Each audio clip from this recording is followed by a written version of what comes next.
નમસ્કાર દર્શક મિત્રો, સ્વાગત છે આપ સર્વ દર્શકોનું ઓફિશિયલ મયુર માહિતી યુટ્યુબ ચેનલમાં। તો દર્શક મિત્રો, આજના વિડીયોમાં આપણે ભારત અને દક્ષિણ આફ્રિકા વચ્ચેની જે T20ની મેચ રમાઈ હતી તે મેચમાં મિત્રો કોને વિજય મેળવ્યો હતો એની વિશેની આપણે માહિતી મેળવવાની છે। કોને કેટલા રન કર્યા હતા અને કેટલા રનનો ટાર્ગેટ આપ્યો હતો। તો મિત્રો, ભારત અને દક્ષિણ આફ્રિકા વચ્ચેની 3 મેચની T20 શ્રેણીની બીજી મેચ મંગળવારે 12 ડિસેમ્બરને રોજે રમાઈ હતી। જ્યારે મિત્રો દક્ષિણ આફ્રિકાના કેપ્ટન એડન માર્કે મિત્રો ટોસ જીતીને બોલિંગ કરવાનો નિર્ણય લીધો હતો। વરસાદના કારણે મિત્રો જ્યારે રમત અટકાવવામાં આવી હતી ત્યારે ભારતે મિત્રો 19.3 ઓવરમાં 7 વિકેટે 180 રન બનાવ્યા હતા। જે બાદ મિત્રો ટીમ ઇન્ડિયા વધુ રમી ન શકી હતી। ડકવર્થ લુઇસ નિયમના આધારે મિત્રો દક્ષિણ આફ્રિકાને 15 ઓવરમાં 152 રનનો ટાર્ગેટ મળ્યો હતો। તેઓએ મિત્રો 13.5 ઓવરમાં જ 154 રન બનાવીને મેચને જીતી લીધી હતી।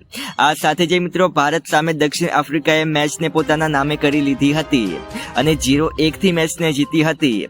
અને મિત્રો ત્રીજી અને અંતિમ મેચ આની 14 ડિસેમ્બરને રમાવાની છે, એટલે કે મિત્રો આની અંતિમ મેચ આજે ગુરુવારે રમાવાની છે।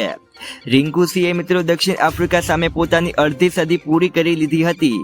તેમણે મિત્રો 26મી ઓવરમાં એડન માર્કરામની બોલ પર 1 રન લઈને પોતાની અડધી સદી પૂરી કરી હતી।